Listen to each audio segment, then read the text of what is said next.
Good evening everyone. आज के lecture में हम पॉलीफेरा का रिप्रोडक्शन सिस्टम कवर करेंगे। लास्ट लेक्चर में हमने पॉलीफेरा का स्केलेटन सिस्टम कवर किया था। छोटा सा लेक्चर है, लेट अस स्टार्ट। पॉलीफेरा में हमको सेक्सुअल और असेक्सुअल दोनों ही तरीके का रिप्रोडक्शन देखने के लिए मिलता है। तो असेक्सुअल रिप्रोडक्शन के क्या क्या मैकेनिज्म्स हैं? It may take place by budding, by fission और रिडक्शन बॉडीज एंड जेम्यूल्स। तो बडिंग में क्या होता है, इसमें जो आर्कियोसाइट सेल्स होते हैं they get collected at the surface and जो पिनाकोडर्म है it bulges out to receive them। ठीक है, तो आर्कियोसाइट सेल्स क्या होते हैं? Archaeocyte cells are the cells which keep the capacity to develop any kind of cell of the body।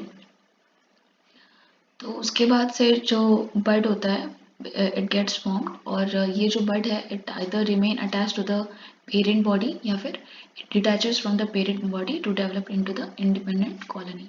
फिर आता है बाय फिशन। फिशन में क्या होता है, जो भी बॉडी का वीक पार्ट होता है, वीक लाइन जो होता है बॉडी का, वहाँ से पेरेंट बॉडी का, वहाँ से स्प्लिटिंग होती है, और स्प्लिटिंग होने के बाद से एक नया जो इंडिविजुअल है वो ग्रो करता है। फिर आता है फिर आता है बाय रिडक्शन बॉडीज। इसमें क्या होता है, ज़्यादातर जो फ्रेश वाटर स्पीसीज होते हैं या कुछ मेराइन स्पीसीज भी होते हैं, जब एडवर्स सर्कमस्टेंसेस होते हैं, एडवर्स क्लाइमेटिक कंडीशंस होते हैं, तो वो डिसइंटीग्रेट हो जाते हैं। ठीक है, डिसइंटीग्रेट होकर के रिड्यूस हो जाते हैं और फिर एक छोटा सा राउंडेड बॉल लाइक स्ट्रक्चर बनाते हैं जिसको हम लोग रिडक्शन बॉडीज बोलते हैं।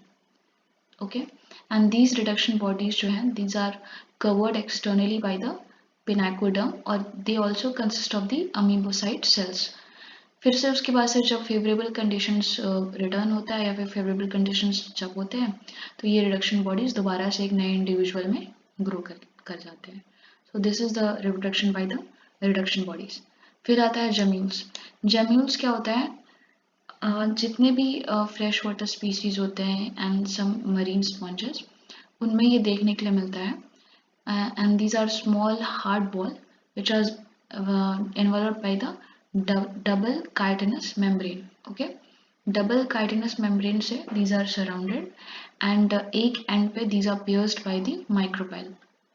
और ये जो जेम्यूल्स हैं ये एक तरीके का बॉडी है जो कि हमको जितने भी फ्रेश वाटर स्पीसीज होते हैं या even in some marine sponges this is present.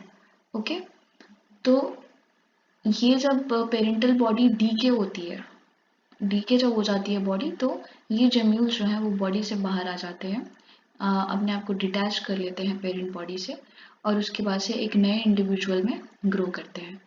And these gemmules क्यों ये रह जाते हैं even after decaying of the parental body? क्योंकि ये अनफेवरेबल कंडीशंस को विथस्टैंड कर सकते हैं। तो रिडक्शन बॉडीज और जेम्यूल्स में क्या डिफरेंस है? जेम्यूल्स जो है ये ऑलरेडी फ्रेश वाटर स्पीसीज में and in some marine species ये प्रेजेंट होते हैं, बट रिडक्शन बॉडीज जो होता है ये तब फॉर्म होते हैं जब पेरेंटल बॉडी डिसइंटीग्रेट हो जाती है। ओके, सो अब आता है सेक्सुअल रिप्रोडक्शन। ज़्यादातर जो स्पीसीज होते हैं स्पॉन्जेस के, दीज आर मोनोशियस। मोनोशियस का क्या मतलब होता है? Monoecious means male and female reproductive जो ऑर्गन्स होते हैं these are present on the same plant. ठीक है, बट स्टिल हमको क्रॉस फर्टिलाइजेशन देखने के लिए मिलता है स्पॉन्जेस में। तो इसमें क्या होता है, जो स्पर्म्स एंड ओवम्स होते हैं these are derived from the archaeocytes और choanocytes and they undergo gametogenesis.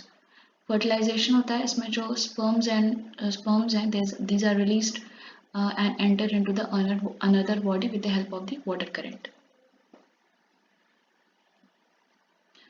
जो स्पर्म्स हैं वो वाटर में रिलीज होते हैं और कोइनोसाइट्स जो है वो उन स्पर्म्स को ट्रांसपोर्ट करता है up to the mature ovum and then fertilization takes place. Fertilization जो है वो इन सीटू होता है। इन सीटू मीन्स जो नेचुरल कंडीशन होता है उसी में फर्टिलाइजेशन टेक्स प्लेस। फिर होता है डेवलपमेंट। डेवलपमेंट जो है it takes place within the maternal sponge. Okay, maternal जो स्पॉन्ज है उसके अंदर अर्ली डेवलपमेंट जो है वो देखने के लिए मिलता है and it leads to the formation of the larval stage. दो तरीके का लार्वा हमको देखने के लिए मिलता है। Okay, first one is amphiblastula and second one is parenchymula. तो एम्फीब्लास्टुला जो लार्वा होता है it is hollow and oval और जो कैलकेरियस स्पॉन्जेस होते हैं उनमें हमको देखने के लिए मिलता है। इस डायग्राम में आप देख सकते हैं, इसमें जो सिर्फ एंटीरियर एंड होता है, this is the anterior and, सिर्फ वहीं पे हमको फ्लैजला देखने के लिए मिलता है। Okay, and second one is the parenchymula larva. ये सॉलिड होता है, ओवल होता है एंड फ्लैटेंड होता है। Okay, this one is the parenchymula larva. ये कुछ कैलकेरियस स्पीसीज में भी देखने के लिए मिलता है, फिर हेक्सेक्टेनिलिडा में भी देखने के लिए मिलता है, और ज़्यादातर जो डेमोस्पॉन्जी होते हैं उनमें देखने के लिए मिलता है लार्वा ये। और इसमें जो इंटायर सरफेस होता है बॉडी का, उस पर फ्लैजला प्रेजेंट होता है। ओके, हर जगह पे इसमें हमको फ्लैजला देखने के लिए मिलता है। So this was the sexual reproduction. फिर आता है रीजनरेशन। रीजनरेशन भी होता है स्पॉन्जेस में, आपको पता है this is one of the most distinct and special mechanism जो कि हमको स्पॉन्जेस में देखने के लिए मिलता है। और रीजनरेशन के प्रोसेस से भी हमको नए नए स्पॉन्जेस जो है वो ग्रो करते हैं। तो इसमें क्या होता है कि जो आर्क्योसाइट सेल्स होते हैं, ठीक है, एंड जो कोलोनोसाइट सेल्स होते हैं, ये हेल्प करते हैं एक नया इंडिविजुअल फॉर्म होने में और ग्रो करने में, ठीक है। तो किसी भी ब्रूटल से ब्रूटल कंडीशन में आप स्पॉन्जेस को रख दीजिए, उसको आप पीसेस में कट करिए या फिर मैश करिए, या फिर आप किसी भी कंडीशन में स्पॉन्जेस को रखेंगे, फिर भी वो एक नए इंडिविजुअल में ग्रो हो जाएगा। This is the power of regeneration in sponges. Okay, and ये जो प्रोसेस है इसमें हेल्प करता है सबसे ज़्यादा जो आर्क्योसाइट सेल्स होते हैं। ओके, जैसे कि मैंने बोला था कि जो आर्क्योसाइट सेल्स होते हैं they produce all the other sales in the sponges body. Okay, और बहुत कम टाइम में जो स्पॉन्जेस हैं वो रीजनरेट कर जाते हैं। So this is the process of regeneration in sponges. Next lecture, this was all about the Porifera. Next lecture से हम सीलेंट्रेटा फाइलम जो है वो अपना स्टार्ट करेंगे।